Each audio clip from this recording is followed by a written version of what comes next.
અગરબત્તી છે, બરાબર, કળશ છે, બરાબર, તો એ લઈને પણ આપણે શરૂઆત કરી શકીએ છીએ. ત્યાર પછી આ 3 ગ્રંથોની સાહેબે વાત કરી હતી, શ્રીમદ સંપૂર્ણ હનુમાન, ભગવદ્ ગીતા અને રામાયણ, બરાબર, સંપૂર્ણ રામાયણ, 3 ગ્રંથો એવા છે સાહેબ જેને લઈ જો ઓનલી આપણે આ એક જ વસ્તુ લઈને આપણે જો ડેમો કરીએ ને તો આ જ વસ્તુથી આપણે કરોડપતિ બની શકીએ એમ છે. બીજું નહીં લઈએ તો આ 3 ગ્રંથોનો જ ઉપયોગ કરીએ એ પણ આપણે મહાન બની શકીએ છીએ, લાખો કરોડો કમાઈ શકીએ છીએ, બરાબર. ત્યાર પછી એજ્યુકેશન કિટની વાત કરી હતી, એ છે કે એ લઈને પણ આપણે શરૂઆત કરી શકાય. સાહેબ અત્યાર સુધીમાં આપણી પાસે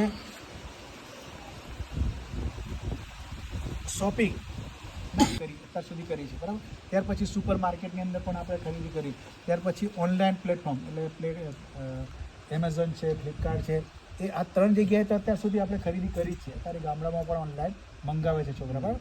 તો હવે ચોથું અહીંયા આ 3 જગ્યાએ અત્યાર સુધી આપણે ખરીદી કરી છે, તો અત્યાર સુધી આપણને કશું મળ્યું નથી, બરાબર. પરંતુ ચોથી જગ્યાએ આપણે અહીંથી શોપમાંથી જો આપણે એક વન ટાઈમ ખરીદી કરીએ છીએ તો અહીંયા આપણને એક ઇન્કમ કમાવાનો એક વિકલ્પ મળે છે, એક જરિયો મળે છે, બરાબર.